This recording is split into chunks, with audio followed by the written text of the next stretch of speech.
Well, hello everyone. This is Fadi, and you're in for a special treat.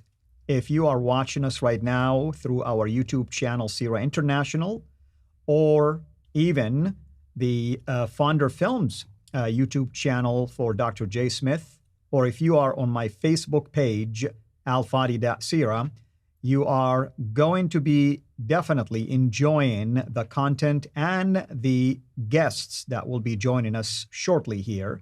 The topic, obviously, as you have noticed, is called the historical critique of Islam, and specifically introducing the sin sifters. This is a nickname that Dr. J came up with just maybe a day or so ago. And what we mean by sin is the standard Islamic narrative.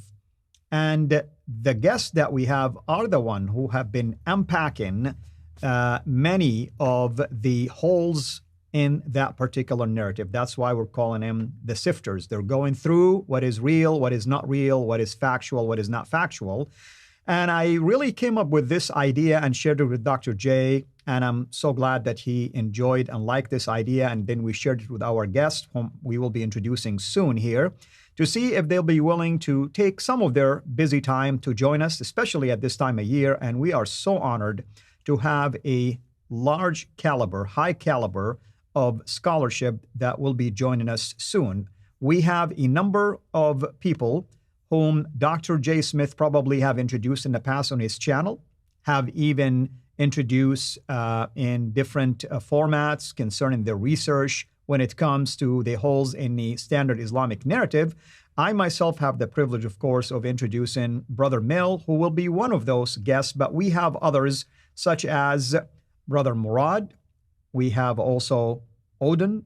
We have Paul and Paul Ellis, if you wish. And also we have Thomas.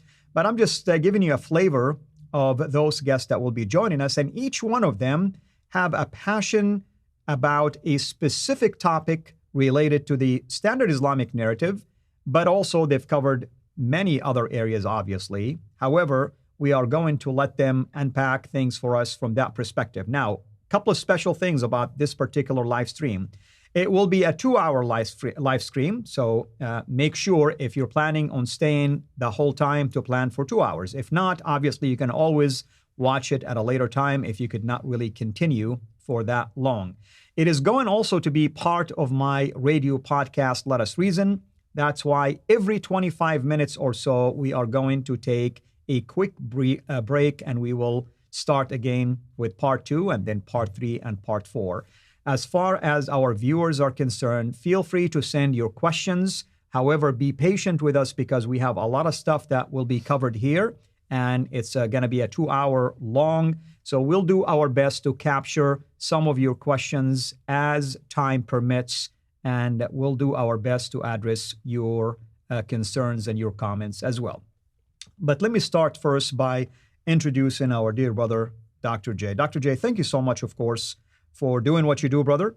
It's really amazing, the type of comments that I get all the time about the work that you've been doing. I'm blessed to have this partnership with you. It seemed like we have this rapport together, and people enjoy really this dialogue. I bring my background. I'm a former Muslim. I speak Arabic. I'm from Saudi Arabia, which is the focus of your research, has to do with Mecca, which is in Saudi, and also the Quran and the man, which is Muhammad. All are associated and affiliated according to the Islamic narrative, obviously, the standard Islamic narrative with that region. This is why I enjoy to have this back and forth with you, and also to confirm some of the facts that you are presenting, because people, I know how my Muslim people think. They may accuse you of like, you don't know what you're talking about, you've never been there. Well, you have someone who's been there, so we can complement one another. But what got you yourself into this particular field? Well, it happened way back in the 1990s. I was in London. I was living in London. I was there for 25 years. I would go down to a place called Speaker's Corner, and I was taking a course at School of Oriental and African Studies from Dr. Gerald Hotting.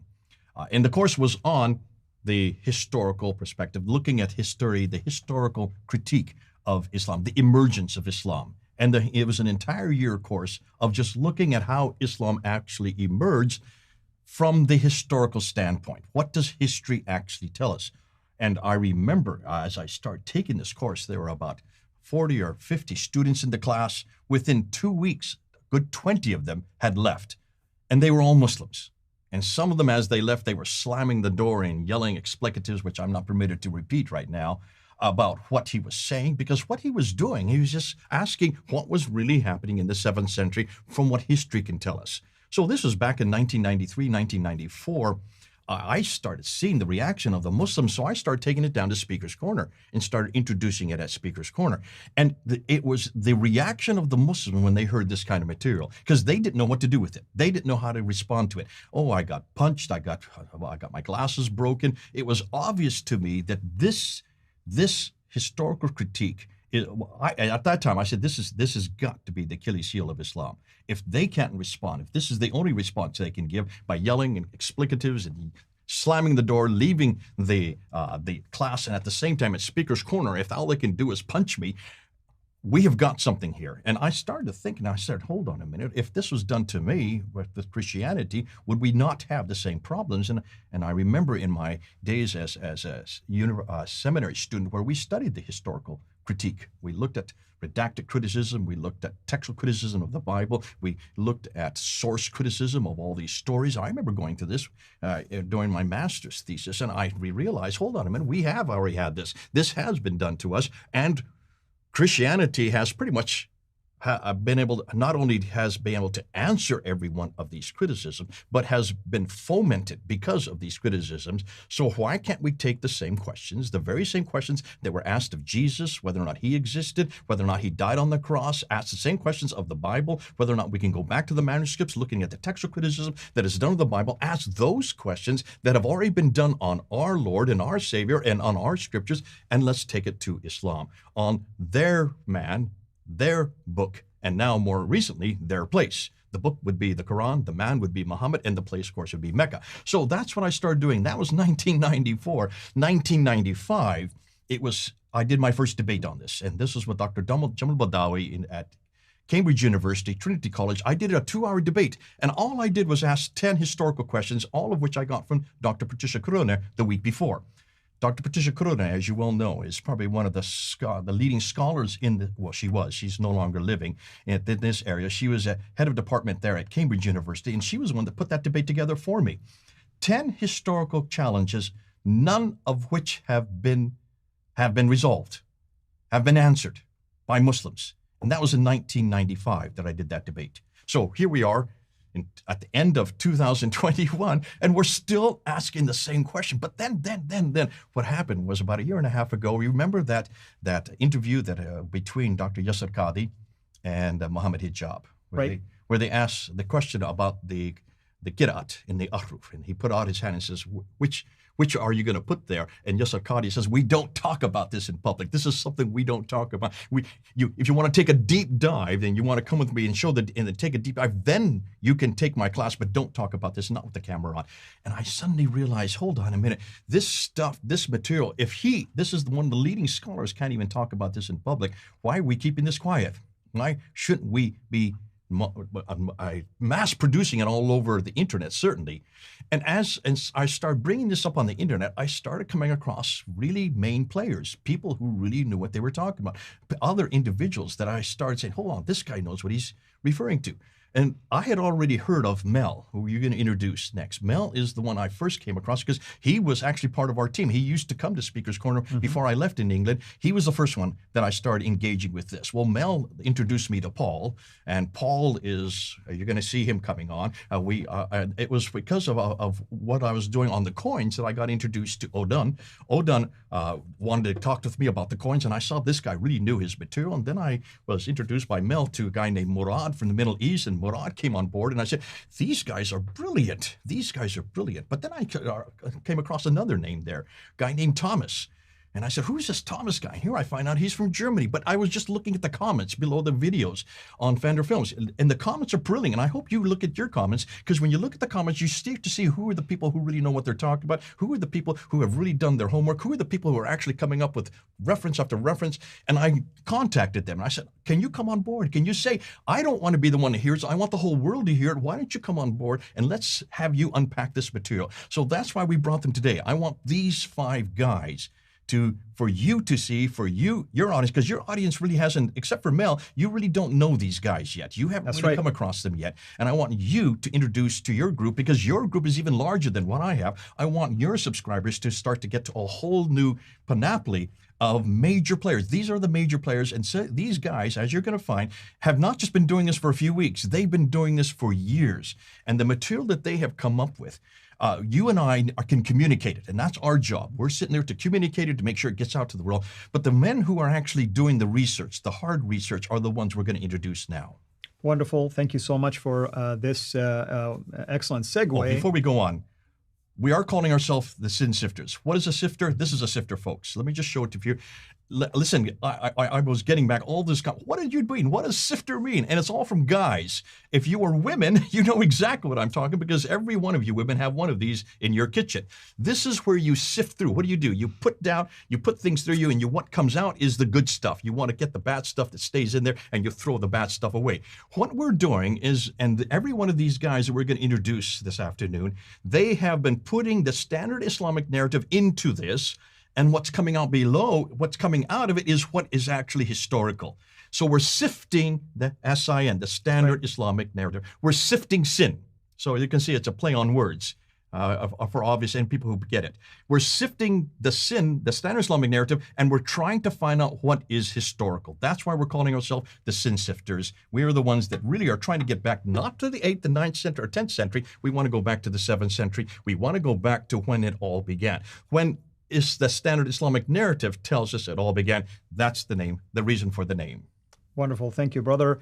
Again, if you're joining us right now, we are doing a 2-hour special live stream with Dr. J and a team of amazing researchers and scholars that we will be introducing soon, who have been pouring into basically the standard Islamic narrative, sifting through, as Dr. J just mentioned, and trying to compare and contrast facts with at least what the standard Islamic narrative has presented to us, and deciding what really is considered to be historically factual versus what might be a just simple narrative that cannot be corroborated with a number of evidence that has been unpacked so far, and possibly even more in the future. Now, if you are listening to us on our podcast, this is also a special live stream of our Let Us Reason. It's going to be actually 4 parts for our radio audience. This is part 1, and we will introduce shortly the first guest, Brother Mel. But before I do so, I just want to remind our also amazing control room. At some point, I would like to start seeing the comments in front of me, so to see if anyone is asking any specific questions, because we are dealing with live audience as well. So we'll start with Brother Mel. Brother Mel, thank you so much, of course, for taking time to be here with us. You and I actually have interacted numerous times, and just up until recently, we actually did, if I recall, 9 or 10 video series. We even called it Holes in the Narrative, and you brilliantly came up with a number of evidences that can show why at every single level, in every episode, there is a hole that cannot be really basically vouch for if we rely only on the historical data provided to us by the narrative itself. Rather, your findings pointed out to an obvious contradiction. Why don't you go ahead and introduce yourself one more time, Mel, to our audience, to the level you feel comfortable with, and tell us about your passion. I mean, you deal a lot with maps, iconography, tomes, things like that. So go ahead. Yeah. Well, I'm Mel, and I'm from Ireland. I got involved with Jay back in 2015 at Speaker's Corner. I was one of the quiet ones in his group, observing, taking notes, and I was really fascinated with a video that he did on the internet to do with the historical critique of Islam. And around that time, Dan Gibson's theory was really big, and it just grabbed me. It was like a big puzzle I wanted to solve. And like a lot of people, I looked at the hadiths, and I spent about 3 months reading through al-Bukhari's hadiths and realized pretty quickly that this is just fantasy stuff.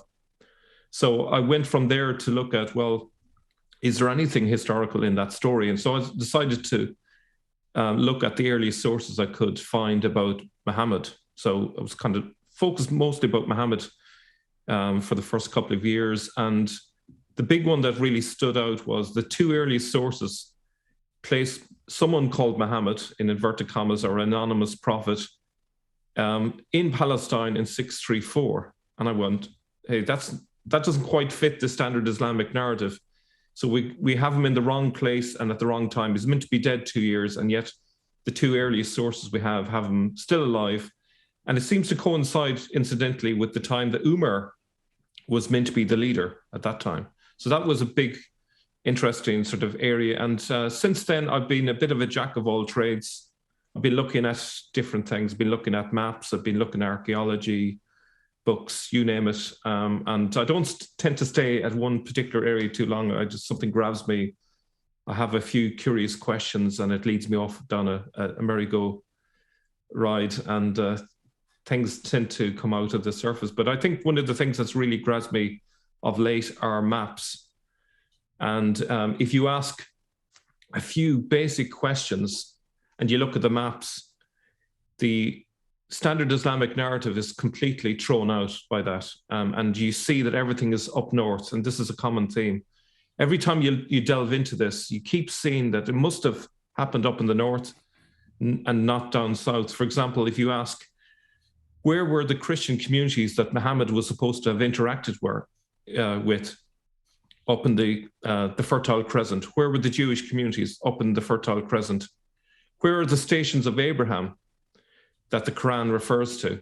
It's again up in the Fertile Crescent. Where were the populations? You know, every question you ask, where was the conflicts between the Byzantines and the Persians? Way up north. And then when you compare that with the Hijaz, what you find an area that has no people, by and large. It has no water, has no vegetation, it has no history, has no culture. And then you try and match that up with the hadiths, and you have to conclude that something was made up along the way. And the more I went into it over the last few years, the more I discovered that there was less and less true about it. So that's where I'm at. That's sort of a quick summary of where I've come. Yep. Thank you so much. Thank you so much. That's, of course, fascinating. And of course, we're going to visit with you. Obviously, we still have at least an hour and a half left, a little over. And I'm trying to see some of the comments, by the way, folks. So forgive me. It's still hard for me to see all of it. But we will get back to the comments probably starting in the next part. Now I'm going to move on to Brother Murad. Brother Murad, why don't you go ahead and tell us a little bit also more about yourself, to the extent that you feel comfortable, of course, to do so. And I know you've done some amazing work concerning the name Muhammad, especially in the Quran. So if you can shed some light on that. Well, thank you for having me. I am Murad. I am an amateur Arab researcher who has been looking into the history of Islam for more than 10 years.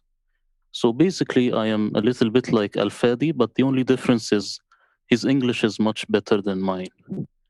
I am a Muslim, then I became an atheist, but now I consider myself a theist. So I believe in God, but in a very primitive manner. Robert Spencer's debate with David Wood, did Muhammad exist, is what actually inspired me to look into the historical critique of Islam. Most people know me from Mel's channel, Sneakers Corner. So if you think like Batman and Robin, Mel would be Batman, I would be Robin. I have been his sidekick for like 2 years. But the most exposure was the video that we did, me and Mel, with Dr. J. Smith on the Dome of the Rock. It surpassed 100,000 views. And my new YouTube channel will focus in 2022, this year, about the Aramaic roots of the Quran, the meaning of the Quran, the real meaning of it, and I will depend on the work of Christoph Luxemburg and also Gabriel Sauma, not just Luxemburg. And about the name Muhammad, yes, I looked at the 4 references to Muhammad in the Quran, and I see that they're actually a reference to Jesus. So if you read this name as a descriptive title, then it will work perfectly, you see. Wonderful. And, folks, we're going to have about 4 minutes, 5 minutes left, give or take. So I'm just going to ask a quick question. We get to Odin also. Jay, you did a show with Murad about the name Muhammad, correct? Yeah. And actually, we did 2. We did one on the Dome of the Rock, and we also did one in the Quran itself, the 4 references to Muhammad in the Quran. And Murad has been great because he showed it very clear. In fact, let Murad just answer that. What did you find out about the name Muhammad in both of the Dome of the Rock and also in the Quran? Well, you see the name Muhammad, if you look at it, how it was written in Aramaic, the name Yeshua. The name Yeshua is written, it looks almost identical to the name Muhammad. So it's very possible that when they Arabized the Quran at a later stage, that they read this name in this way. So Al-Muhammad means Al-Mumajjad, and this is what we say in Arabic. So, and everything in the Dome of the Rock, it's actually an attack on Christianity. And if I was going to construct the Dome of the Rock, the first thing I would like to put inside is the verses relating to the night journey, not attacking Christianity. So we will find that this also hits the night journey, and it was an attack, I think, on Byzantine Christianity. Basically, Abd al-Malik was like flexing his power, and also Abd al-Malik, he tried to make counterfeit coins against the Byzantine emperor. So there was this fight. This is not something that we are coming up with, you see. Wonderful. Thank you so much. Again, Odin, we're probably going to have to pause here and get back to you in the second part. We have about maybe 3 minutes left. So I want to give you enough time to really address your background and your focus. So if you don't mind holding off for a few more minutes. But I want to revisit one more time our audience here, and thank you for joining us in this, in my view, historic, actually, live stream. Not only it's 2 hour long, but we have amazing researchers here with us. You've been hearing a lot about this standard Islamic narrative from Dr. J, and even here on my channel whenever I have him here, and we've been doing series. But now you're seeing the faces, or at least you're hearing the voices of the people behind this amazing research. And we wanted them really to have this platform to introduce them to you as well. I know many on Dr. J's own platform are familiar with these fascinating researchers, amazing researchers. And I would like for my own viewers also to have this opportunity to know about them and hopefully even interact with them. We're going to ask each one of them to tell us, obviously, if they have their own platforms, their own YouTube channels at some point today, so that you can connect with them, learn from the work that they're doing, interact with them as well directly. Of course, this is also part of our podcast, Let Us Reason. That's why this is going to be part 1. For you as our radio listeners, this is going to be 4 parts, meaning 4 weeks in a row or 4 weekends in a row that you will be listening to this. But if you want to really get, ahead of the game, quicker into this, you can go to either my YouTube channel, CIRA International, or to Dr. J. Smith Fonder Films YouTube channel, and go to this specific live stream that is airing right now on December 20th, 2021, and you will be able to watch the entirety of this live stream. Dr. J, anything else? Just one thing, what Murad said, just why did he talk about the night journey? Because if you ask any Muslim why the Dome of the Rock is important, every Muslim will tell you that is where Muhammad went in the middle of the night there at around 6:21 on the back of the winged horse called the Burak up to Jerusalem, and there he went up to the 7 heavens. That's why the building was there to commemorate it.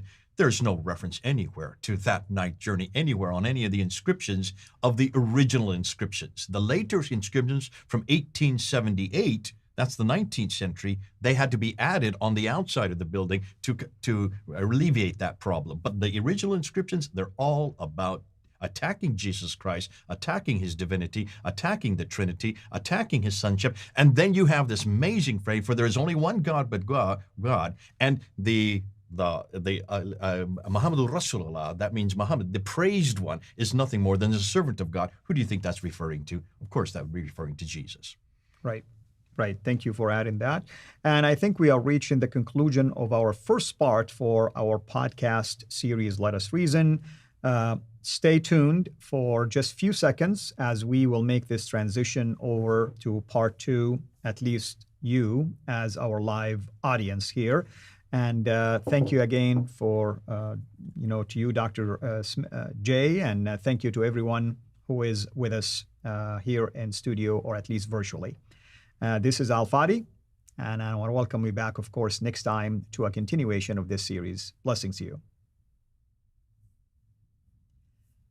Okay, well, this is now, we're kicking off our part two of the first hour of this live stream. Still, it's part of our podcast, Let Us Reason, but also it's part of our live stream that we are doing right now.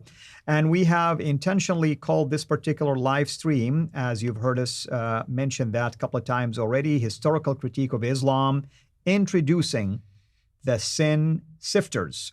And what do we mean by sin? Stands for the standard Islamic narrative. What do we mean by sifters? Dr. J, why don't you show people what we mean by that? There's a sifter right there. This is, I know what this is because my wife has asked me to use it quite often to take material that has lots of imperfections in it, and you want to sift that which is pure. That which is imperfect stays behind, that which is pure falls, and that is what you hold, you put it in a bowl, and you take that and you use it. Now, what's left behind, you throw it away. Right. So what we are doing, we are the researchers who are sifting sin. We put sin into this. That's S-I-N, Standard Islamic Narrative. Joe actually may have come up with this. I think Joe is the one that actually came up with this, the name, the acronym, S-I-N. So we need to give credit where credit is due. But it was the idea of taking the Standard Islamic Narrative on a play off from what Yasser Qadi did way back in June 8th, 2020, where he actually says the Islamic narrative or the standard narrative has holes in it. Listen, there's all kinds of holes. Look at all the thousands of holes that we have here. We're finding all kinds of holes. And that's why what's fascinating to us is the sin sifters. We're the ones who are sifting away the chaff. We're getting away the chaff and coming back to what is left behind. What is left behind is actually the historical material. We've said this over and over again, haven't we? In all of our broadcasts, I say it on Fander Films with all of my friends here, we're always going back to the 7th century. We want to know what really happened historically. We want to know what really happened on the ground. We want to know where it was going on, who it was with, and what is it that they were doing. And we're not interested in the 8th and 9th century. We're sifting all that out and taking in what's left behind is the actual historical truth. So we are the sin sifters. We are the S-I-N sifters. Thank you. Thank you. And before last part, we had the privilege of introducing three of our guests, Dr. J, Brother Mel, and Brother Murad. We are going to introduce also three more, Odin, Paul, and Thomas. But obviously, before I do that, I want to remind people that this is a 2-hour long live stream. So we're not going to cover a whole lot yet in part two, but part 3 and part 4, when we're going to unpack even at a deeper level, more of the work that is being done, or maybe even some of the work that will be done in 2022. And just a side comment, just to my amazing team at the control room, I am still unable to see my side.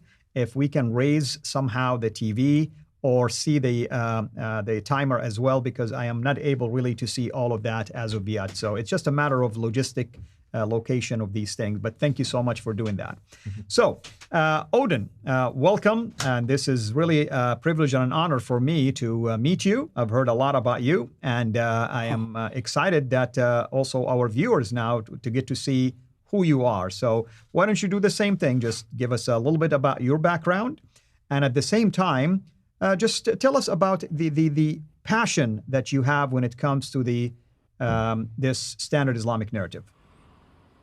Well, hello Al-Fadi, hello everyone, hello Jay. Thank you for having me. So, as for me, I'm talking from France. I live in Paris.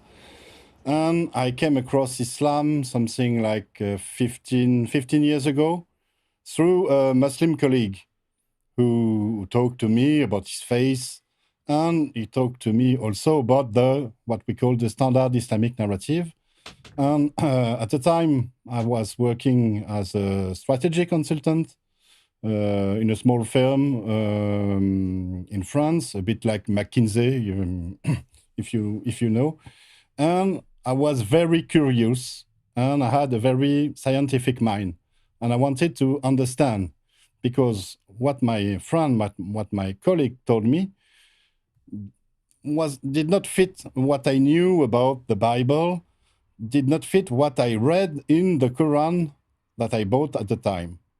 And so I think there was something odd in this standard Islamic narrative, that it did not fit the description of my friend of a religion completing Christianity, completing Judaism, because what we read in the Quran does not fit this at all. In the Quran, we find something else. It's not a completion. It's not something that comes after Christianity to better it, but it's a sort of setback. You go back to a sort of Judaism. This is what I first understood when I read the Quran. And then I thought to myself, there must be something.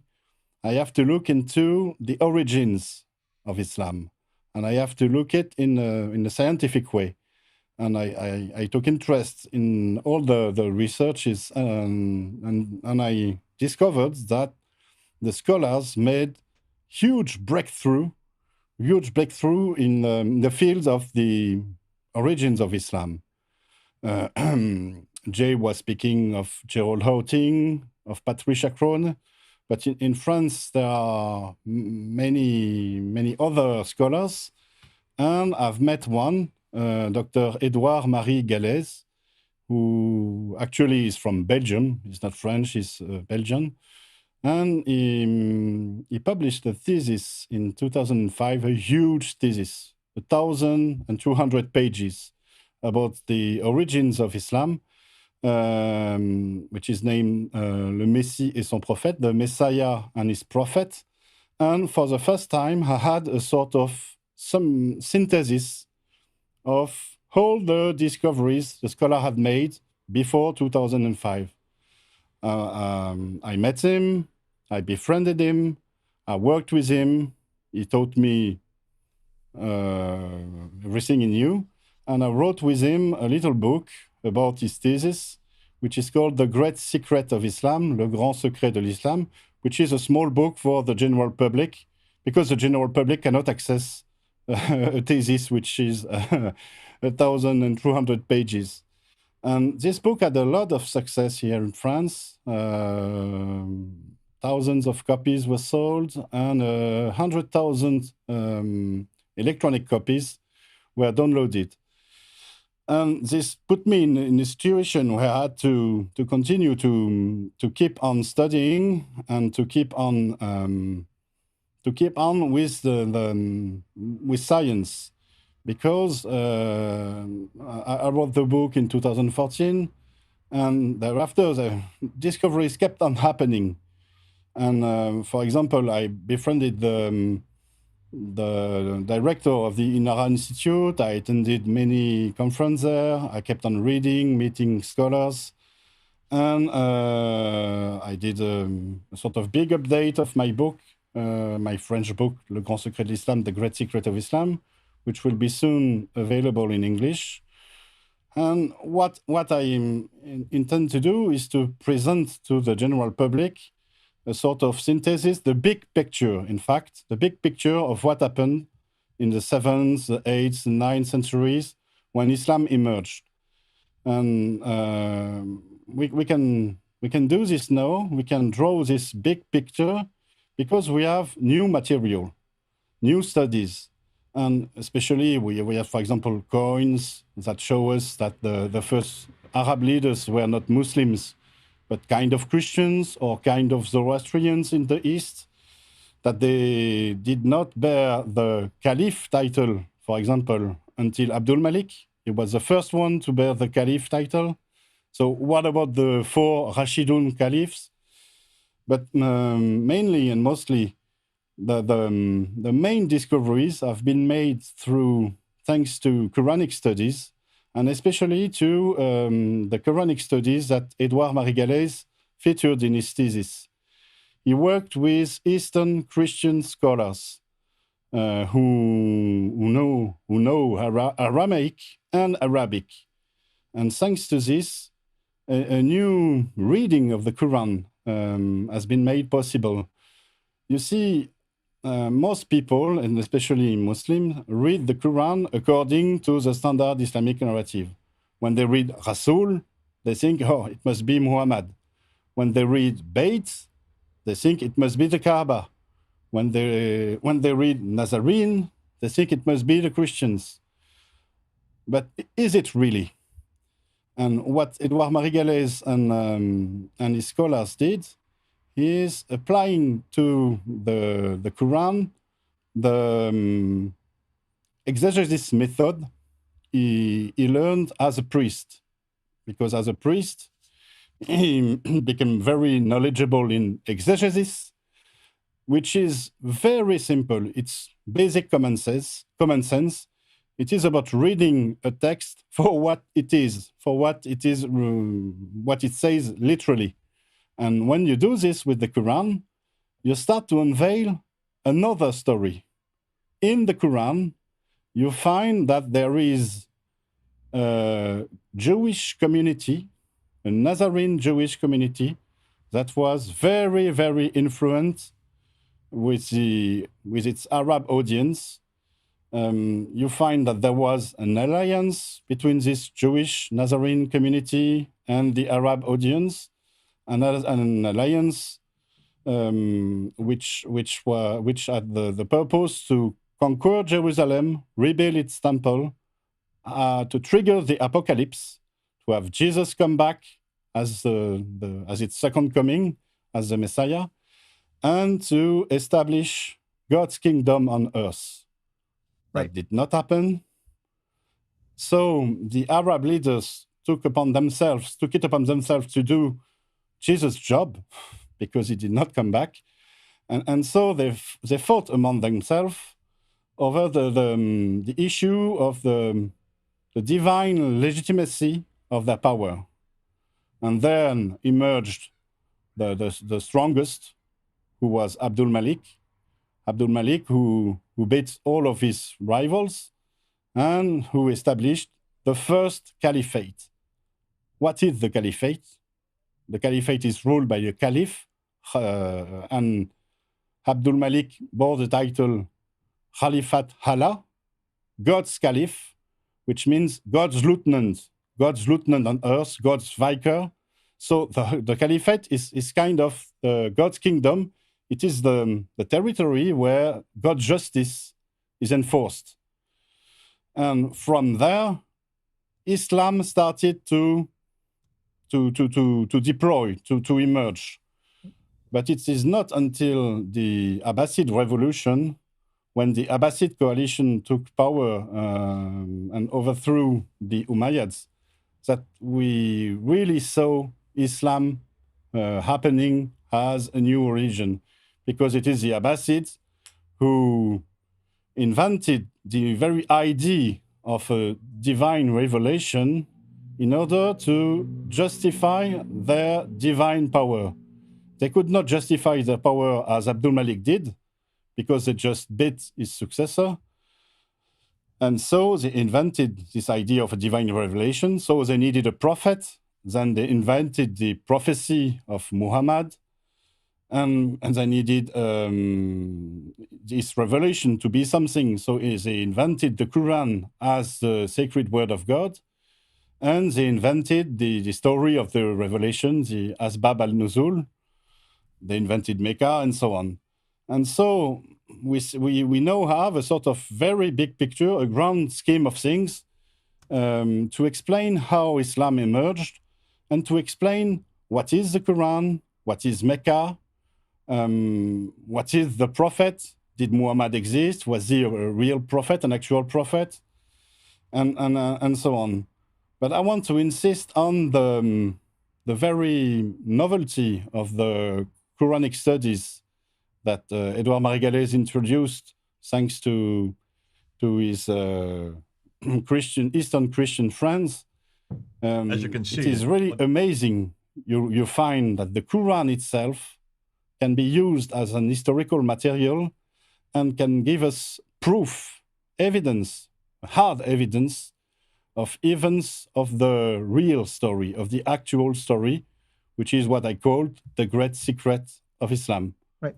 And Odin, I think we want you to hold off to sharing more in a little bit, because this is fascinating, of course, background that you've given people about your focus on the big picture here, which is very important because really it goes into the heart of the origin of Islam, or at least the official origin of the religion as we know it today, and the mention of the Caliph Abdul Malik, obviously. So we'll circle back to you shortly here. Hopefully, if not this part, it will be the next part.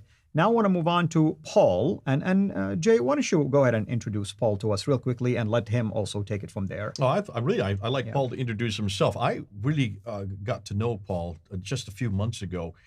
And what I've enjoyed about Paul, he is coming from a whole different standpoint, looking at what we call the Jerusalem thesis. This is his really, I think he actually coined it as well. Now, I understand that Paul is not feeling so well today. So over to you, Paul. Go ahead and introduce yourself. Feel free if you do have to cough or you have to take a drink of water. We understand. Thank you for even coming on board for us, because it's great to have you. It's good to hear your side of things. No, thank you very much for the invitation, and thank you, Fadi, for having me. Yes, my background is that I was born in Yorkshire, in Bradford, which is on its way to becoming a great Islamic city of the West. I've been living in London since 1984, and so I really regard myself as a Londoner now primarily. I was a lawyer for 20 years, working in a criminal court in London, and then I left that and I became a teacher for a while. In 2018, there was a conference in England, in London, and there were some really great names in Islamic research there. I'm ashamed to say I didn't really appreciate quite how illustrious these people were at the time, but I just bought a ticket because I was interested and I had a bit of time on my hands.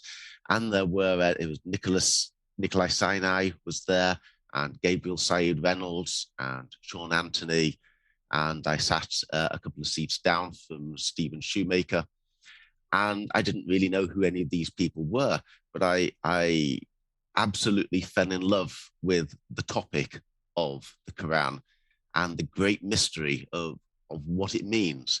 And it was quite clear from the first couple of hours that Islam is completely different. The Quran is completely different to what Muslims think it is.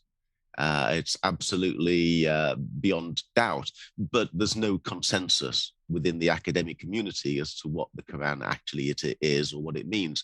So you've got this hugely important book, a book that's something like a fifth to a quarter of the world's population assert is the words of God, a book that governs such a huge swathe of the Earth's territory, from the North Atlantic right the way down to the South Pacific.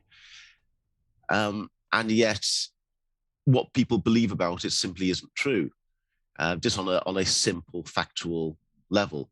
So I was enthralled by this, and I so happened, I'm not a wealthy man, but I had a little bit of money that came my way, and I decided to give myself a sabbatical year and just spend the year reading and books and articles by these people and trying to figure out myself what I thought about it all, see if there was anything that I could contribute to this debate, which seemed to me vitally important and wide open. Yeah. As Jay says, I've become most associated with what I call the Jerusalem thesis, which I first shared on Mel's channel about 18 months ago. And this is, in a nutshell, that when the Quran refers to a place as the Masjid al-Haram, the sacred place of prostration, and refers to it by various other names, the station of Abraham, or the Kaaba, or God's house, the holy house. These are all references to the Jerusalem temple. And the more one looks at it, one simply cannot move for evidence that this is the case. Is there so much evidence that one can't really summarize it? There's just so much of it. For example, one has the correspondences within the Quran to say everything the Quran says about the Masjid al-Haram seems to be something that relates to the Jerusalem temple. They say that it was built by Abraham, as the Quran says it was built by Abraham, and in the Bible, the temple is built upon the site where Abraham built an altar to sacrifice Isaac. It says it's the first house at Bakar. Well, Bakar is a pilgrimage destination on the way to, or stopping point on the way to the pilgrimage to the Jerusalem temple. It's frequently referred to as God's house. But then the Quran devotes so much of its text to dealing with biblical characters and biblical stories. Well, where would these biblical characters, where would they regard as God's house? There's nothing in the Quran that ever indicates that that God had two houses, or that God moves his house, or that indeed that there's any kind of geographical divide between the stories that it tells that are based in the Bible and the stories that it tells that are based about the Quran's own community. There's no sense, nobody ever goes on this 900-mile or whatever journey from the Hijaz to Canaan or back again. The Quran refers to the Masjid al-Haram as the cube, and the Holy of Holies of the Jerusalem temple was a cube. And perhaps, I think most compelling of all, is the role of Jerusalem within the eschatological landscape. It is believed, or it was believed by Christians, that the major events of the apocalypse will take place in and around Jerusalem. The Messiah will descend on Mount Olives. He will then create this plain in Zechariah chapter 14. He will then come into the Jerusalem temple, and from there he will gather the nations of the world for judgment outside the gates of Jerusalem, and he will then cast the wicked into the fires of Gehenna. And this is exactly what we find in the Quran. The Quran talks about God creating this great plain of judgment. The Quran talks about seeing God's shin. The Quran talks about the wicked being thrown into the fires of what it calls Jahannam. And the Quran talks about going between Safa and Marwa. And Marwa is just an Arabized variant on Mount Moriah, which is where the temple was built. And Safa is an old name for Mount Scopus, which is just across the Kidron Valley. So all of these correspondences point towards the Jerusalem temple being the place that the Quran is constantly talking about, verse after verse, surah after surah. Right. So, Paul, why don't you hold off to also your thoughts on this, because we're approaching the end of part 2, and I really would like for you to come back again and unpack this part for us, even at a deeper level, if you don't mind. And Thomas, if you don't mind waiting until part 3, because I want you to actually introduce yourself, and then we'll start with you by unpacking your thesis or findings concerning your passion when it comes to the Aramaic sources of the Quran. So again, thank you everyone for joining us. Thank you for all of you who have shared so far. And next part, we will have Thomas as well, who is the last guest here in this amazing panel that we have. And many people are complimenting that, and we're so thankful for that, of course. And if you have been joining us, we were actually doing this live stream on what we call the historical critique of Islam, introducing the sin sifters, and the sin stands for the standard Islamic narrative. Again, thank you so much, of course, Dr. J, for introducing all of this amazing panelists to us. and hopefully everyone is enjoying this. We still have 1 more hour to go, so don't go anywhere. We are going to wrap this part of the podcast, and we'll come back again in a few seconds to start part 3 of the podcast. But at the same time, we're continuing, of course, with this live stream. And I want to just say something to my moderators. Anyone who is distracting, block him. And I wish I can say the same thing about Jason Bourne, who is not Jason nor Bourne, by the way. I mean, he can dare to be Jason Bourne, the real one, but he's babbling the whole time. I wish the moderators over there will take care of this babbler. That's why he's not on my channel. That's on Fender. Yeah, that's why he's not on my channel, because we don't put up with this kind of stuff, but that's okay. You're fortunate, actually, that you are not on my channel right now. With that in mind, I want to thank everyone for joining us. Stay tuned for the next part in a few seconds. Yeah, those real guys coming on by. Jason Bourne's all the time. Yeah, he's a real troll. But he said he makes some stupid comments, and he just puts his foot in his mouth all the time. And you can see the people are taking good care of him. Yeah, they're shutting him down. That's part of the freedom of speech that we do have here. Yeah.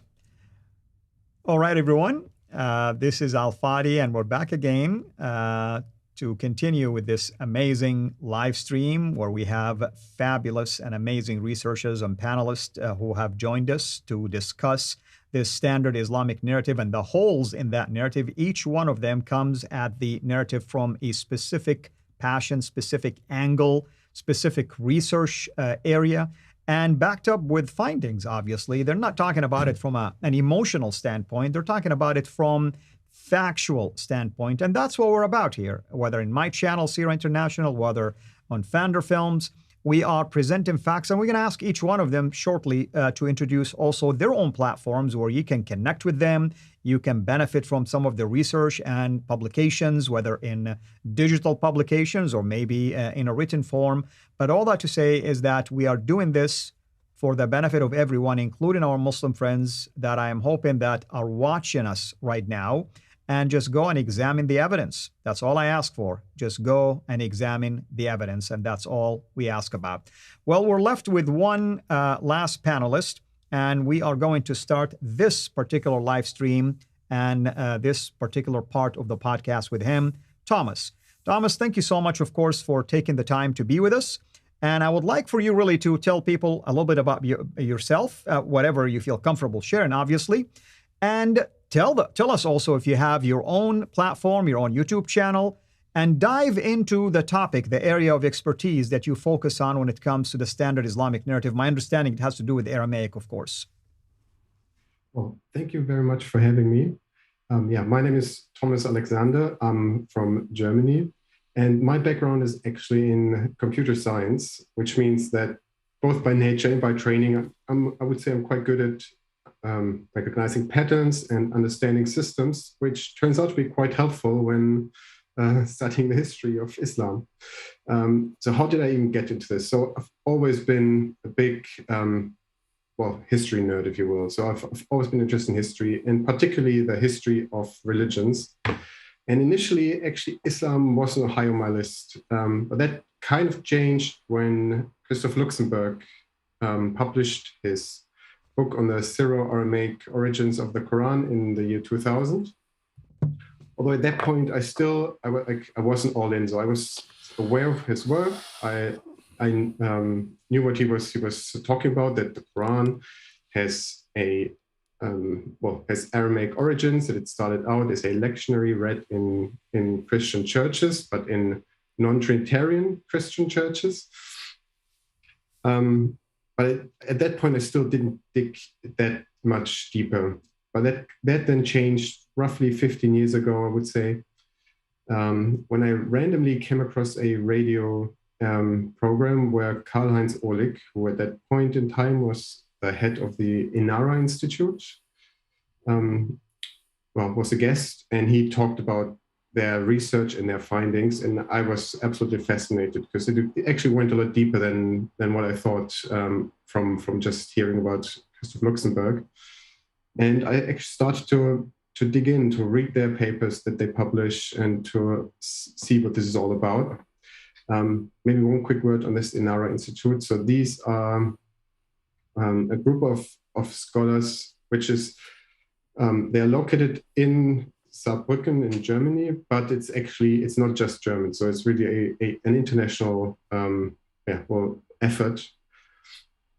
And they are sort of building on the old historical critical thinkers, like starting from the 19th century with Nöldeke and then Ignaz Goldziher. They've already sort of laid the foundation.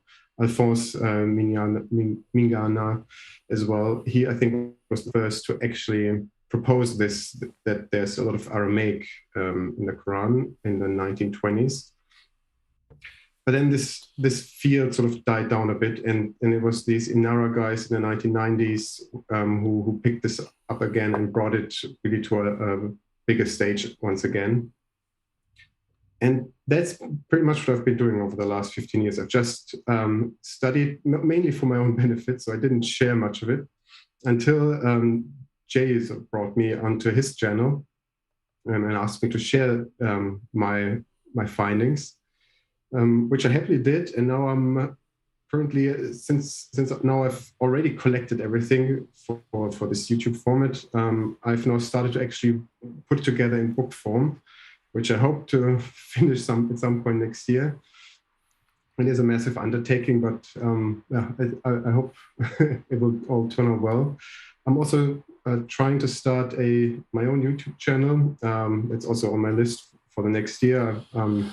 Before I can bring it online, I want to pre-produce some things. So again, it's in the future. And yeah, I guess my main point of entry was this Aramaic origin of the Quran, because what we find out when we actually look at the Quran itself is that large parts of it just don't make a lot of sense, right? So they can't really be understood. When you read the tafsir, it'll say something along the lines of, the scholars can't agree, or God knows best. So basically, even the scholars don't know what's going on there. And with people like Christoph Luxemburg, we actually now have the tools to unlock these passages that previously were incomprehensible, right? And that's really what fascinates me so much, because it really opens a whole new door for understanding the Quran. And I would say that's what drives me. Wonderful. Thank you so much. Now I'm going to ask each one of you, I'm going to go back again to the beginning of the panel. I'm going to ask each one of you to tell us, of course, what are you doing or what are you planning on doing on 2022? I mean, Thomas already covered that for us. And then I want you to start thinking about another question I'm going to ask. What is the most damaging thing that you've discovered when it comes to the standard Islamic narrative? So let's start with Mel again. Mel, what are you working on for 2022? Good question. I'm looking at the Greek influences on the Quran. And the reason being is I had a guest on my channel a few weeks ago who was an Alawite, and he actually said something really interesting. He says that the Alawites view the Greek philosophers as prophets. And I thought, wow, that's interesting. I wonder, is there any connection there with the Quran? And what I've discovered looking into the Quran is there are definite influences there, definite points where they seem to be interested in Greek philosophers, not in a systematic way, but just a kind of a casual awareness. And what I was interested in is the fact that both then and now, the community living in Syria had a lot of connections with Greece. There were expats from the Greek community living in Syria, quite a large population. And these were people who could speak Greek and they could speak Syriac. And so that would speak to the idea that the Quran was written up there in the north. And I think this is going to be another avenue of interest. So that's what I'm planning to explore. There's probably going to be lots of other things as well. I'm interested in the Zamzam well as well at the moment. Yeah. And the mechanics of getting water to the people of Mecca. So that's also going to be a big area of interest. Wonderful. I'm glad you brought this up because me and Jay are going through recording a video series right now, and one of the topics I will be addressing is the well of Zamzam.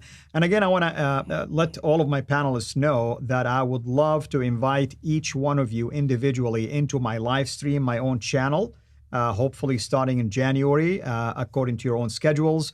And then at some point, we'll start bringing you also to the studio this way via Zoom, because I want people to really benefit from all of your findings and the research. And it's not really fair for all of you to be together because each one of you have tons of info that our viewers can benefit from. But today, think of it as just a way to introduce your work, introduce the faces behind those names that have been mentioned numerous times. And I'm thankful for all of you, of course.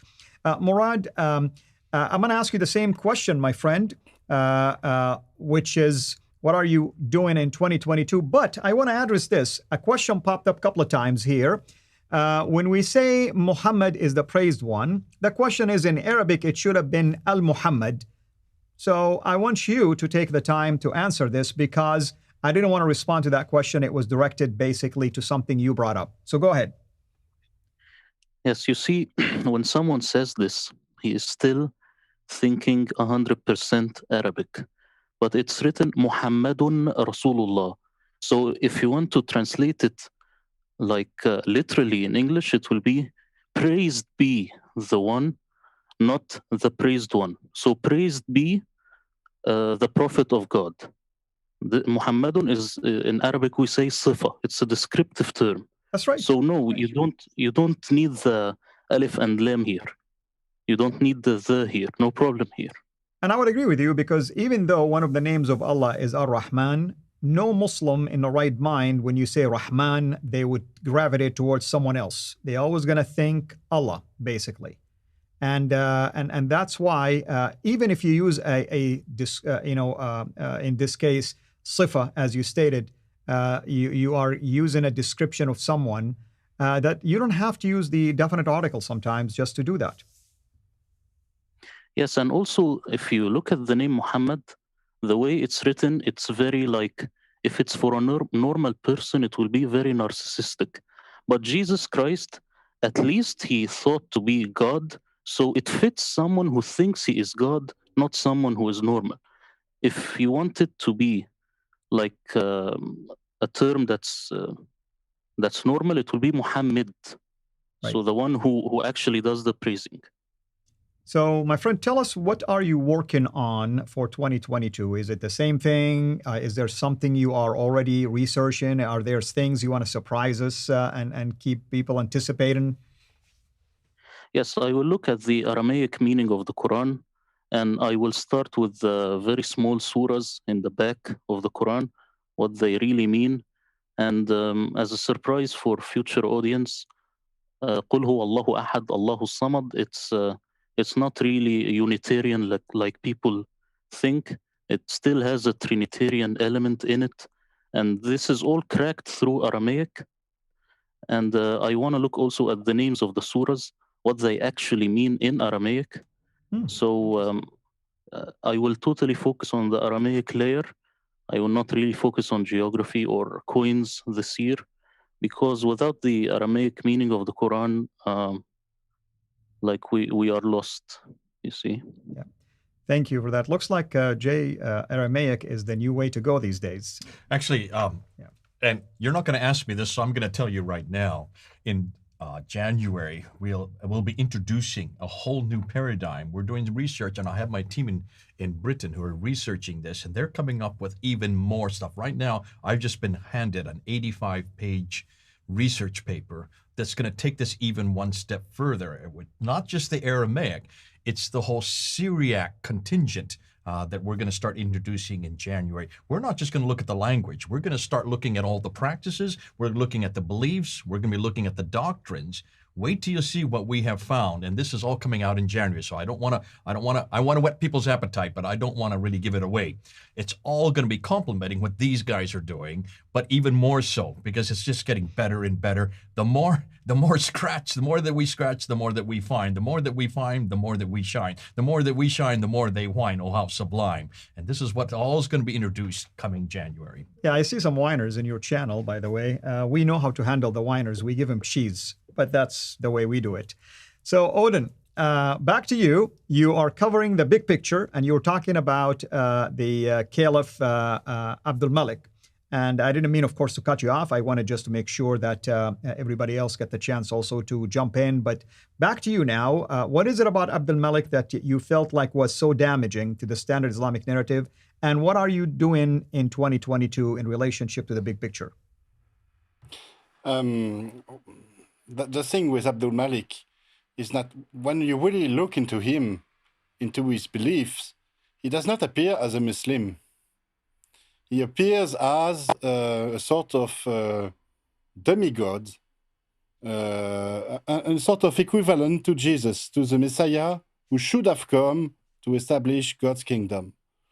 And everything with Abdul Malik is about this. It's about power. He claims to be the equivalent of the Messiah, and he also claims to be the equivalent of the Byzantium emperor. His title, his caliph title, is like the Basileus, kind of Basileus title that the Byzantium emperor bore. In Byzantium, the emperor had power over the religion and politics. And this is exactly what Abdul Malik did. So there is a sort of, he's a sort of mirror image of what's happening in Byzantium. Besides, when we look into it, Abdul Malik bore the title Khalifat Allah and not Khalifat Rasulullah. This is something to be considered. Why is it that we do not find this title Khalifat Rasulullah before the Abbasids? So there are lots of stuff going on with Abdul Malik, and I will keep on working on this topic in the next year. And besides, I will keep on addressing the English-speaking audience. I intend to publish my book in English. I intend also to write an article on the Quran with Dr. Edouard Marie-Gallet, a scientific article which will explain what I call the Nazarene reading of the Quran. Nazarene as Jewish Nazarene, as the Nasara that we found, the Nasara phrase, the Nasara expression that we found in the Quran.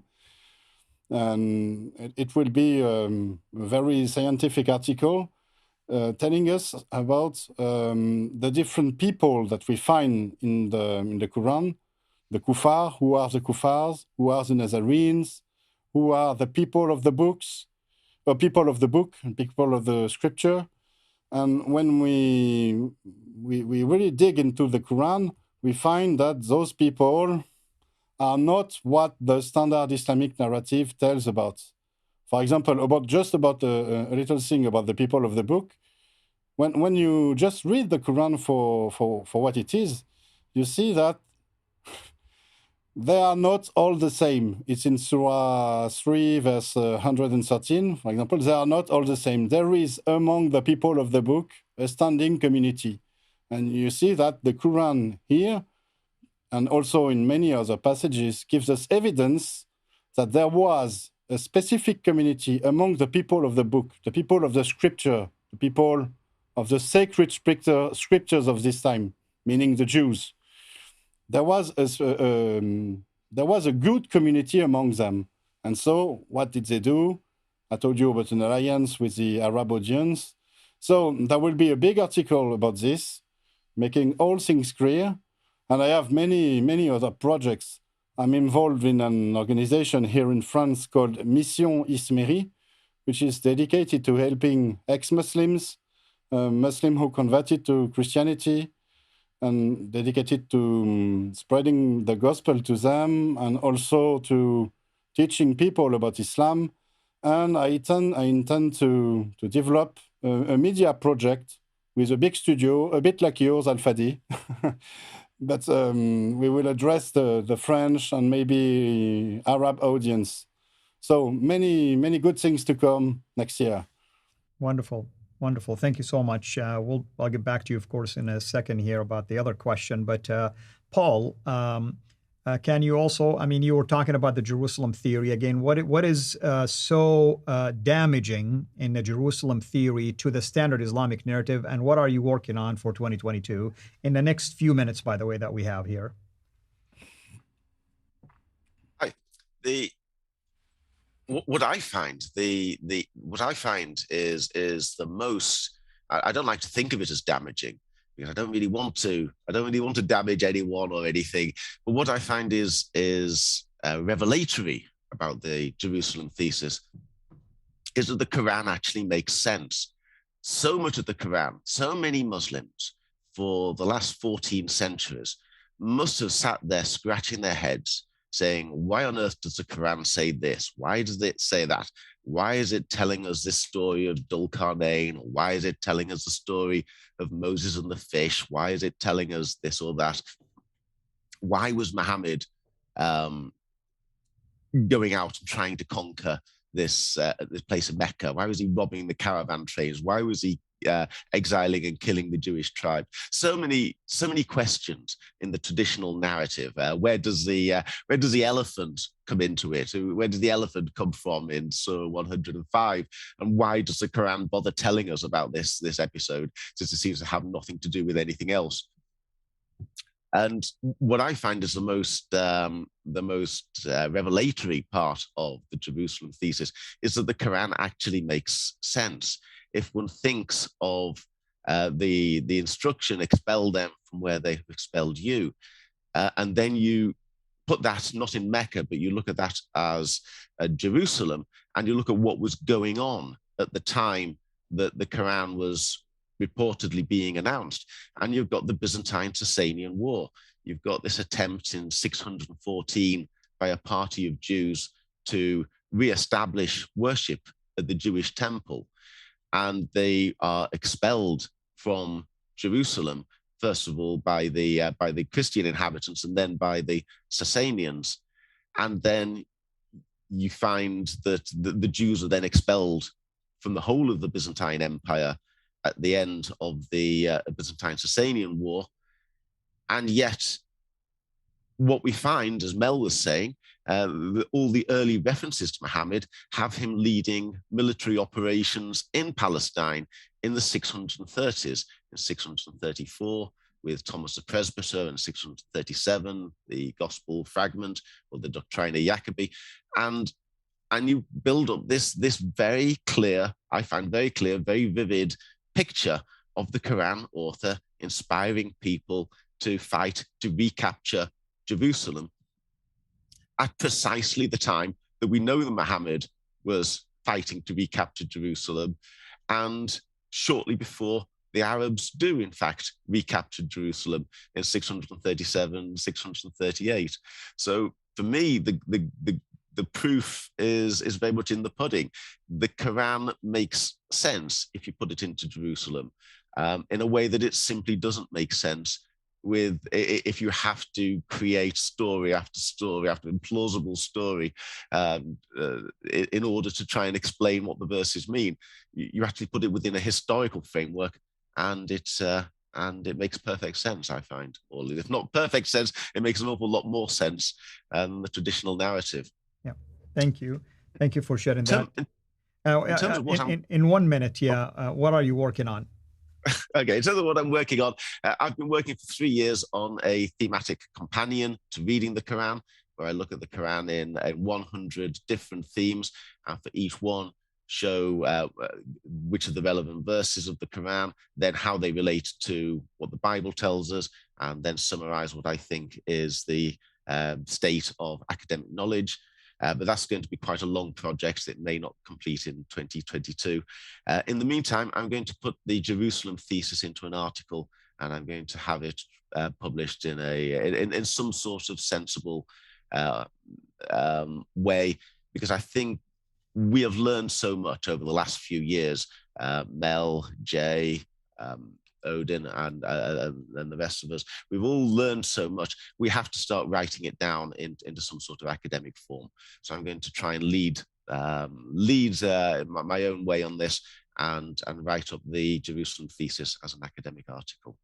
Wonderful idea. I definitely agree with you, and I hope everyone will be willing to write an academic paper or an academic book, hopefully. It'd be cool if all of you actually wrote a book and each one of you contributed to a chapter, because I think it'll be fascinating. So we are wrapping up part 3, and Thomas, don't worry, my brother, I'll be back to you in a second here. So we are wrapping up part 3 of our podcast, Let Us Reason. But we are still, of course, doing the live stream. This is the next part will be the conclusion of this 2-hour-long live stream with fascinating panelists who are behind the many, basically, standard in Islamic narrative proves that it has holes in it. And again, I mean, I want to use Paul's way of addressing this. We're not trying to destroy anybody. We're trying to actually just shed some lights on findings that appear to be contradictory to some of the points that the narrative actually is presenting. And the goal is to help all of us sift through it and find really what sticks and what doesn't. And with that in mind, I'm going to conclude now our part 3 of the podcast, Let Us Reason. Stay tuned for the next part, which will be in few seconds here if you are with us live in studio. This is Fadi, over and out. Thank you.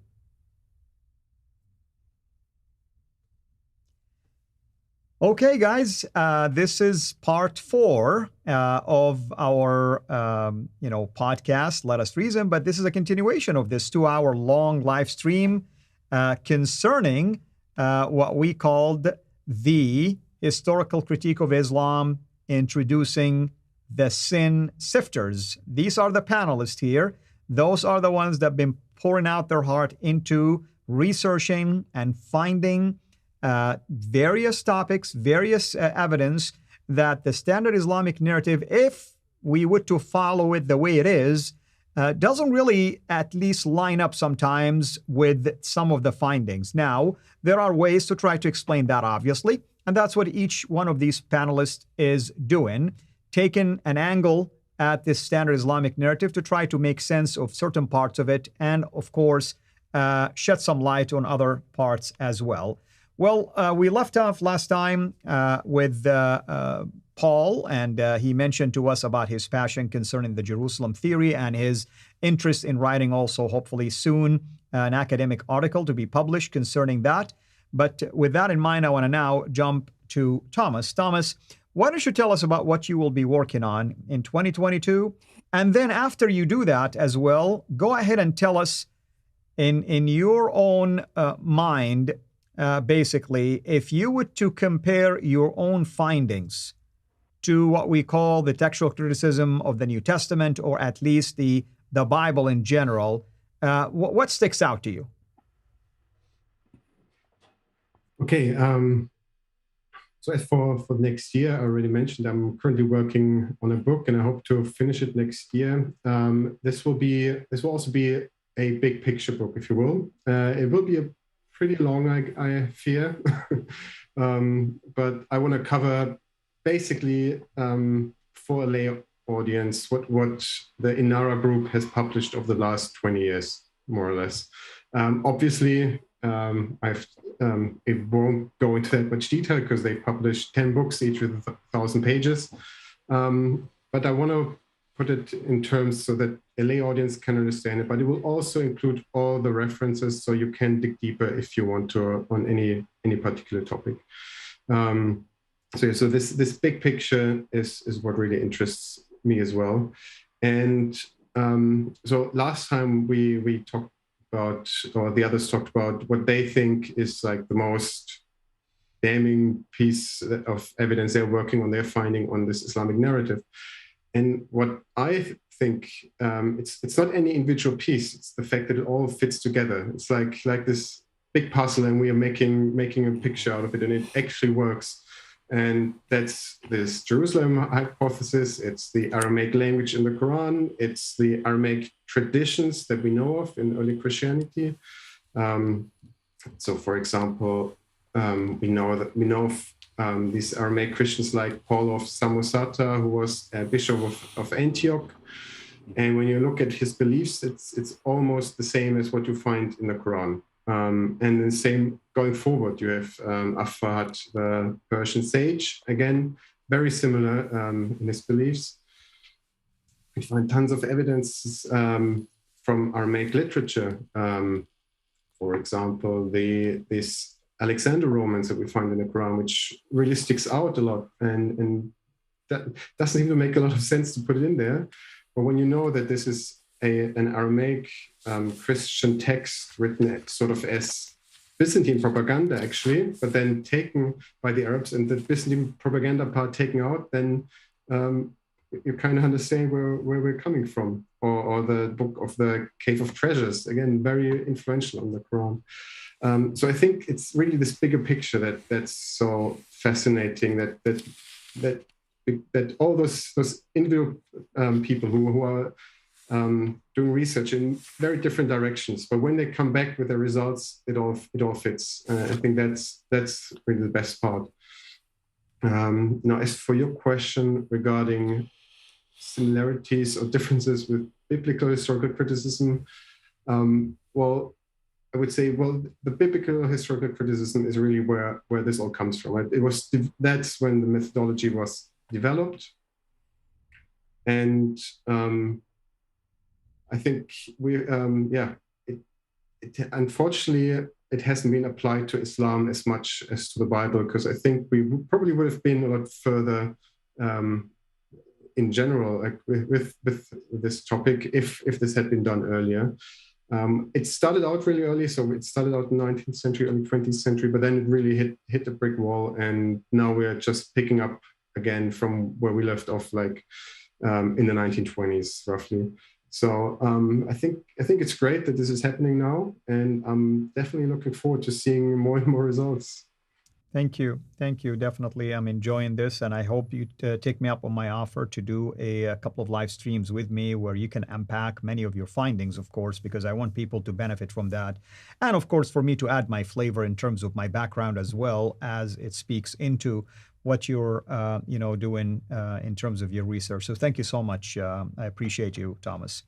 Mel, you and I have done a number of shows, but tell us, either, you can take one of two angles or maybe combine them together. The most damaging findings from your perspective concerning sin, or at least when you compare your findings to, for instance, the biblical narrative, what sticks out to you? Yeah, I'll show a slide here on the screen if I may. I don't know if it can come up on my side. Yep, it's come up. Just wait for the team to. Okay, I'll just wait for it. Yeah. Okay, so this slide here is where were the stations of Abraham. So in Islam, it declares that Abraham had a station way down in the Hijaz. But if we look at the biblical narrative, and we can dispute where Ur was, but if you look at Haran, Shechem, Beersheba, Jerusalem, Hebron, these are the places that we know were connected with Abraham. There's no biblical support for the idea that Abraham was ever down in the Hijaz. I think that's a big hole in the narrative there. And there is literally no evidence to support the Islamic narrative on that one. They just literally transposed everything down south. If you look at this image here, we know that in the Quran, it seems to be talking with a Jewish and Christian audience, and this is where we find the Jewish and Christian audience. It's basically in the Fertile Crescent, and we see Nestorianism up here. We have Edessa, and we have obviously Jerusalem and so on. This is really I think, where we would expect the Quran to have come from and where we would expect Islam to have come from. The other thing is, if we think about the conflict at that time, the 7th century, think about the Byzantines and the Persians, they were in conflict there. That was the dividing line between the two sides. And you have the Ghassanids in the west and the Lakhmids in the east, who were both two Arab groups, and they were the buffer zone between the two empires. And really, if you want to ask the question, how did Islam begin? You first of all have to go back to what was the location of the conflict. Well, it was way up here in the north. There was nothing happening way down south in the Hijaz. And this is this is the center of the drama. So I think that tells its own story. If we look at this, and apologies for the big blue blob, it didn't come out so well here on this. But if you look at this map here, you can see the presence of Aramaic speakers in the 7th century, and then Hebrews there, and Arabic is down here. But if we take into account the fact that the Quran has a lot of not just Aramaic words, but stories that come from the Aramaic tradition, also from the Hebrew tradition, it fits for the Quran to have come from here. I think this image here really tells its own tale. Way down here, the people wouldn't be interacting with all of the various stories that abounded in the Syriac community. So it's an anomaly that should be really obvious to anyone who looks into it. If I take another example, the Nabatean alphabet is a halfway house between Aramaic and Arabic.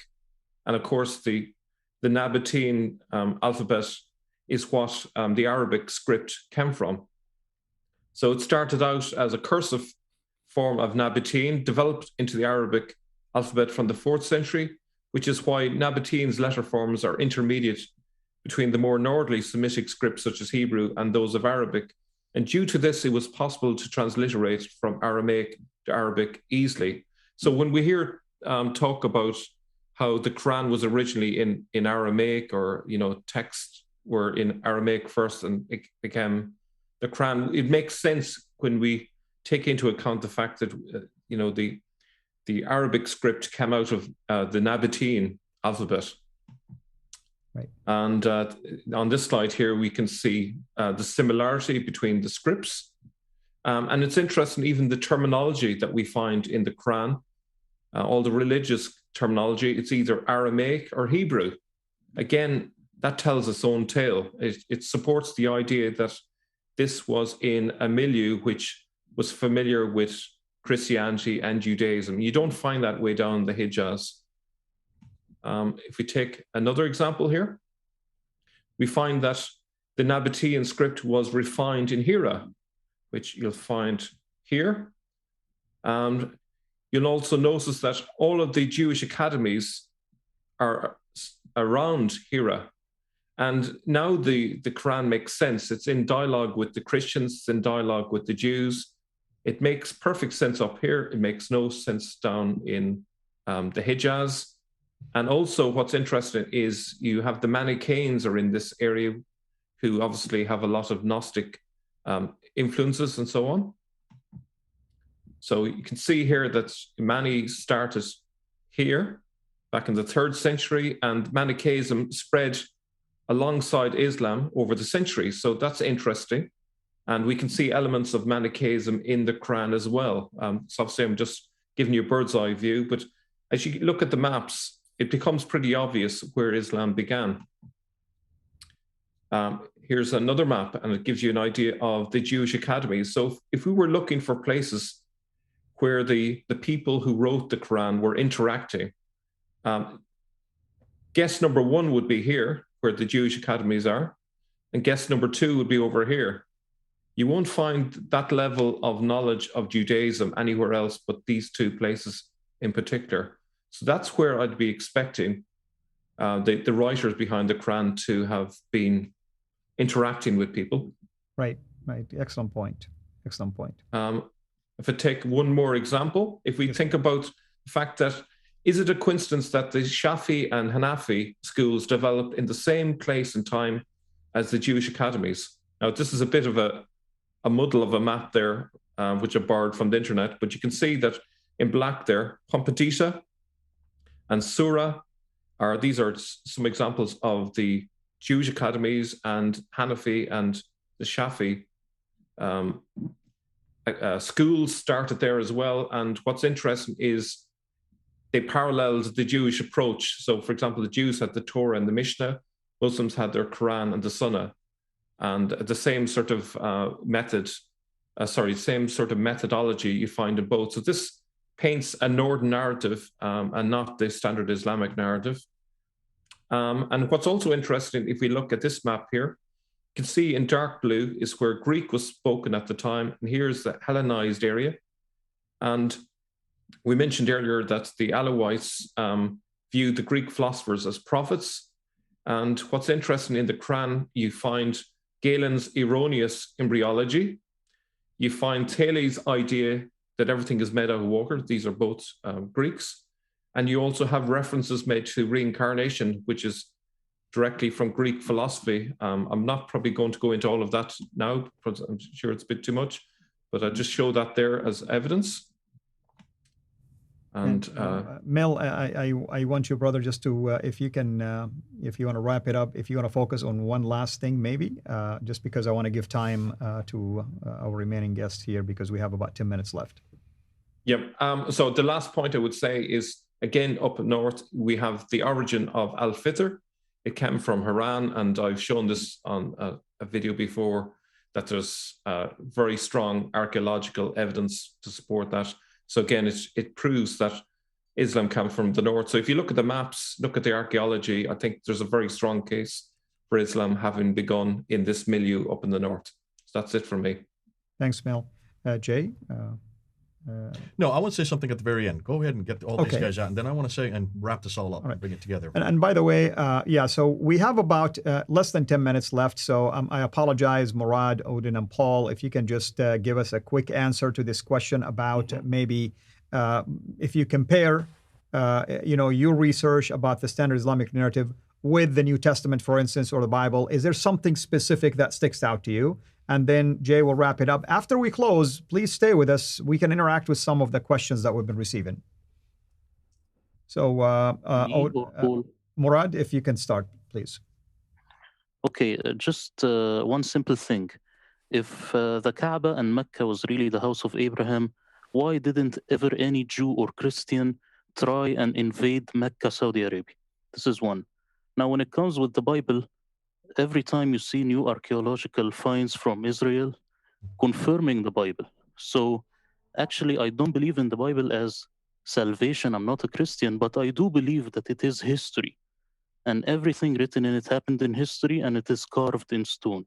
And that's it for me. All right. Thank you. Odin? Yes, to do it very, very quick. I think we have now evidence to show that the Quran is not an Islamic text. I know this is heresy. People must be saying, what is he uttering here? But when we look at the Quran, we don't see, when we look at the literal text of the Quran, we don't see Islam as much as proto-Islam, as something that came before Islam. And what we understand then is that the Quran is not the source of Islam, but a sort of byproduct. It is a product of Islam. Islam made the Quran out of previous scriptures. And particularly, one can look at the mentions of the word Quran in the Quranic text. And this is something I'm about to unwrap here, but there is a video in preparation with a recording that is scheduled with Jay, and we will get all the details of this. But what we see in the Quranic text is that the Quran that is designated is not the Islamic Quran, but it is another book, which is not the Islamic Quran. It is an Arabic lectionary, so a religious book, which is not the Quran, which is taken from the mother scripture, the mother kitab. And what is the mother kitab? Yeah. I think it is the Torah. I think those are Jewish scriptures. And we have so evidence in the Quran itself that the Quran, the Quranic text, Quran, is not the Islamic Quran, but another book. And I don't know how the standard Islamic narrative can cope with this. Yep. Wonderful, wonderful. That's a good way to say it. And also this will be exciting for people to stay tuned for that. Paul, You get the last word before Jay, which you know, Jay always gets the last word. It seems to me absolutely obvious, and it should have been obvious from day one, that the Quran is not intended to be read or recited as a standalone document. It is absolutely saturated by biblical references. Some of them are obvious, such as the stories and the names of the prophets, and others are far more subtle and are only really now becoming popularly known, where Gabriel Said Reynolds has done fantastic work in tracking biblical turns of phrase in the Quran, and little phrases, little combinations of words that show that it's intended to be read in conjunction with the Torah and the New Testament and the Psalms and other works. So where this all goes is that in order to understand the Quran, you've really got to read it within the context of the Old Testament and the New Testament, and the Islamic world very belatedly needs to wake up and start doing this. And they need to start, Muslims need to start reading and learning about the Old Testament and the New Testament and the other parabiblical writings, the apocryphal Gospels and the Talmud and so on. And they need to start putting the Quran inside that framework. And that's where it's going. And that's where we need to put the Quran where it belongs within this Judeo-Christian tradition, and stop with this nonsensical idea that it's a standalone document revealed in the desert, miles from anywhere, and only explicable by fantastical stories about winged horses and so on. Yep. Thank you so much, Paul. Fascinating. Jay, you get 3 minutes, my brother, before I wrap it up myself. Yeah, and I think if you've been listening to what all these fellows have been saying, you notice they're all saying, I'm getting a lot of text coming in, people saying, they're all saying the same thing. Well, lo and behold, if you start to sift all the standard Islamic narrative, what comes out at the end, what is the germ, the gem, the beautiful historical narrative that we are looking for? We're looking for the historical narrative.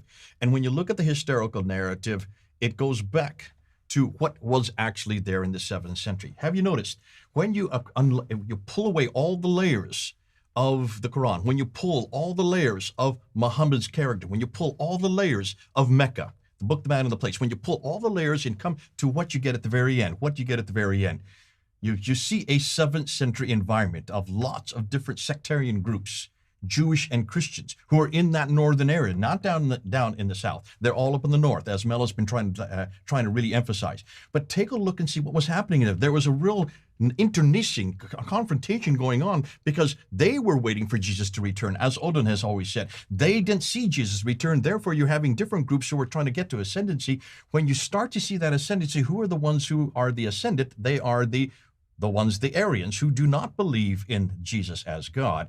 They are the ones that Abd al-Malik introduces, confronting the divinity of Jesus, confronting the Trinity, confronting his sonship. And what do? They are the ones that now have to create not only a man, a book, and a place, they've got to then create that identity, which they don't have, but the Jews and the Christians do. And that's why they start to introduce this man, Muhammad. He becomes a man. But what's fascinating, look at the book. The book really shows that there's a problem here, because when you start taking the text and the script out of it, look and see what Lulling found. Look and see what Luxembourg found. If you take out the harakat, if you take out the ijams, the harakat are the vowels, you take out the ijams, which are the dots. Take out the dots and the vowels, and you go back to the germinal text, you go back to the skeletal text of the Quran itself, you suddenly realize that this comes from another book. This is another book. Are these hymns? Are these lectionaries? Are these homilies that Odin's been talking about? What our good friend Thomas has been talking about? What Luxembourg and Lulling discovered way back in the 1970s. Lulling's got destroyed, thrown out of the university system because of what he discovered 50 years ago, and had to go into obscurity. And that text, when you go and see the text that the Quran comes from, take a look and see what it's all about. It's all about Jesus Christ. Really, the original Quran was all about Jesus. And that's what gets me excited, because what I have been struggling for 40 years, one thing that I've always been asking is we need to get people back to Jesus. We need to bring the Muslims home. Have you not heard me say this so many times? Right. You've heard me say this for years because you've been working with me for years. We need to bring Muslims home. And when we bring them home, let's take them away from the Quran that has bastardized these lectionaries. Remember what Odin said. Remember Odin on Surah 23 and Surah 70, when we unpack that. When you look and see this beautiful prayer in Surah 23, that's about the believers, what their duties are, and what's going to happen to the believers, what their rewards are. That beautiful prayer is bastardized in verse 6 and 7 by saying what chastity. Chastity allows polygamy and also allows that which your right hand possesses. That's a bastardization of a beautiful prayer that was to Jesus Christ and to believers. That is what the Quran has done. That is what Islam has done. That is what the Prophet Muhammad has done. He has bastardized my Lord. He has bastardized my book, and he has bastardized everything I know to be holy and true. And that's why I want to bring Muslims home. I want to bring them back to Jesus. I want to bring them back to the original Quran, which was all about this man and that place and that book. Thank you.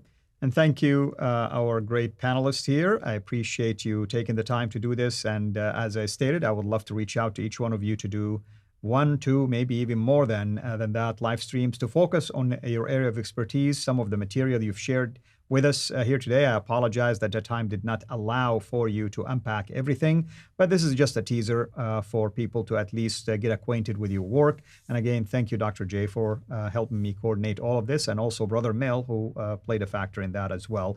Again, thank you to our viewers here in our live studios, and thank you to our listeners on our podcast, Let Us Reason.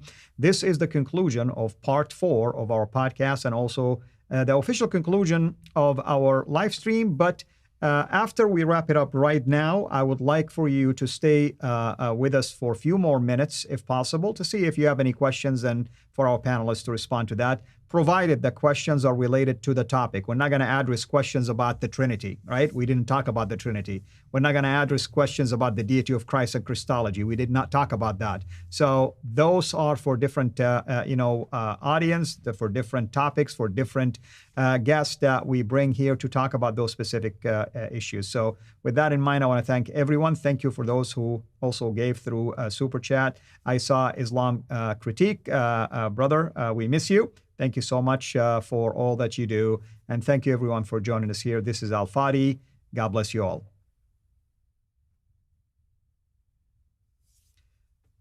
Okay. Now I want to see if anyone has any specific questions from both channels, by the way, from my channel, CIRA International, which, by the way, we encourage you to go and subscribe to it if you haven't done so, or Fonder Films, and also we encourage you to subscribe to that channel.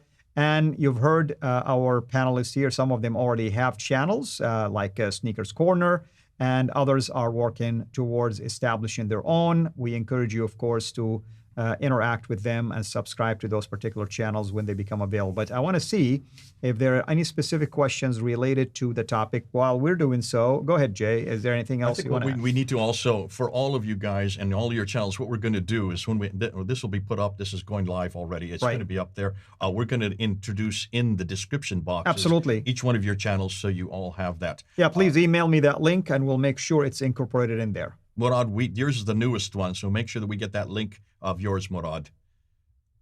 Yep. And of course, Paul and Odin and Mel already have their channels. We'll make sure that also gets put into the description box of both of our channels.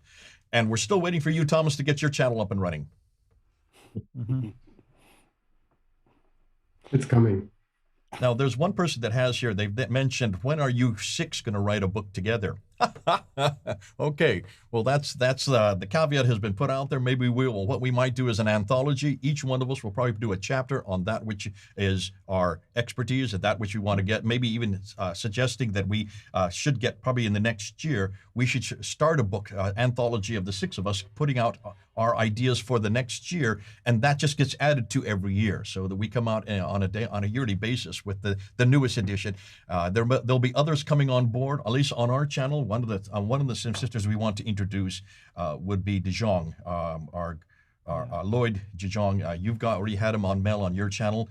We want to bring him from South Africa. He lives in Poland. He's been doing an amazing job on the Sharia, and also he's been doing some interesting material on the CIRA. So he's going to be coming on board in January on Fander Films. Mel, you'll be probably bringing him back on board on your channel as well. Am I correct? Yep, definitely. Do you want to say something real quickly about Lloyd, because he will be becoming part of our group? Yeah, sure. Well, he's been studying Islam for the last 11 years, and his knowledge is encyclopedic. I've never met someone who has done so much research.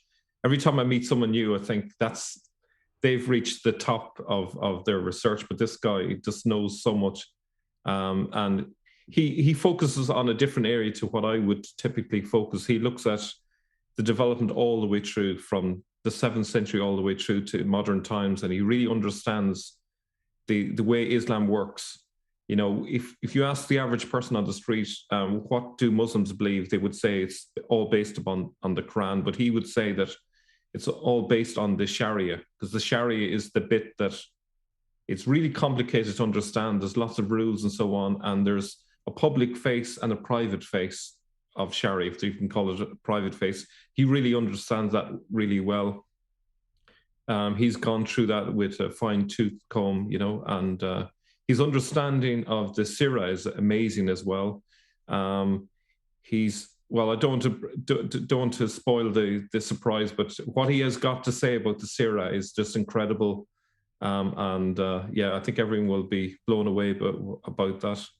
Yeah, we're going to find that there's a lot more than just one sitta or two sittas. It's not just Ibn Hisham's or al-Waqidis. But hold on, because we do want to keep that as a caveat. We want him to introduce that. But certainly, he's going to be another really asset, because he comes from a whole different standpoint, a whole different area, and also from a different country. So we're just kind of adding to our international group, aren't we? Exciting stuff. Yeah. Thank you. So I see a question that is baffling to me, and the question here is, do you think that your findings will in any way help or support the push for a one-world religion? Well, I can answer that myself, and I'll tell you, we're not pushing for one-world religion. We are not going after religions of the world. We're just focusing on one religion called Islam. From my perspective, we are pushing for one Lord. If that's what you're referring to, yes, we are promoting one. I'm promoting one Lord. Okay, I can speak for myself. Dr. J is also promoting one Lord. I don't want to put words in the mouth of my panelists here, because I don't want anyone to attack them or make any false claims against them. But am I pushing for one Lord? Yes, my Lord Jesus Christ. Absolutely. I can tell you that much. So hopefully that will answer the question, simply because Jesus was pushing for one Lord also, and he says, go and make disciples of all nations. Anything else you want to add? Well, to I mean, Jay? one of the things that we have been consistent on for the last, in our case, 40 years, I don't know how many years you've been involved in this, I've always said over and over again, I want to bring people home. I've always wanted to bring people home, because that's where they belong. We need to get home again. We need to bring our Muslim brothers and sisters home. And I want to ask the questions that have been asked of us that really stumped me, and when I saw what happened back in 1995. And that is, one of the most difficult questions for Muslims today is the historical critique.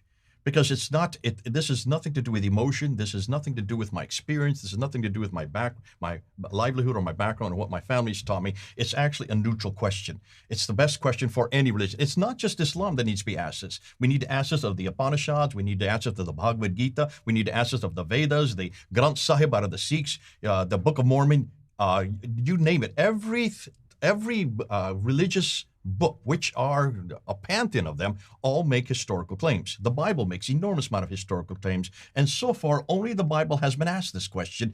Can you prove that there was a man named Abraham or someone named Moses? Is there a Jesus who lived in the first century who died on the cross? These are the questions that have been asked of us for 200 years. We have answered those questions. Now we need to ask the same questions of Islam. And so for me, the reason I want to ask that is so we can bring them home to the real book, the real man in the real place that has answered those questions already. Well, that means come on home. Come on home. Amen. Amen. Well, just I want to comment on something that a person by the name of Billy Mandalay on my channel saying, once these guys start publishing their papers and books, there's going to be a big earthquake in the Islamic world. Billy, we're publishing things already digitally, which is even better than books and articles, because they can burn those. They'll always be there. And we're not taking anything down. Wink, wink. They're always going to stay there. Yeah. All right, folks, any last minute, word for all of you? Please feel free if you want to add something maybe that we could not address during the live stream itself. But we're still live, but at least you can share something else if you like. Anyone? This is the first time I've not heard them lost for words. Hey, man, bring them to my channel. Looks like I can... Odin, looks go like ahead. Odin is saying good night. The rest of you, you're in Europe. Just something to add and complement what you just said. This is not about the quest for the one religion. It is a quest for truth. Exactly. And every non-believer can befriend this idea. Search for the truth. You don't know what we will find, but it is a quest for the truth. And the truth will set you free. Amen. Thank you so much. Wonderful. What a good way to end. Amen. Well, thank you, everyone. Appreciate you all. I'll be in touch. So be on the look for my email, especially in the spam box. You probably will find it there too. But all that to say is I would love to have each one of you. And then I would love to have this panel discussion more often, especially when Jay is with me here, because I think really it's powerful, it's meaningful, and it brings faces to the names that they keep hearing all the time, and even the research that Jay and even myself unpack. I mean, it seemed like we're going through a tradition now. You guys work with him, and then I like to bring him also on my channel to unpack the same thing, simply because we want to broaden the knowledge about this as far as possible. And that's all we're trying to do. It's not about us taking credit for anything. It's about us, like you said, Odin, spreading the truth out there for people to decide. Well, thank you, everyone. Thank you, Jay. This is Fadi, over and out. And I know this is Jay's phrase, but it's been taken already, and he can file a suit against me if he likes. Blessings to all of you.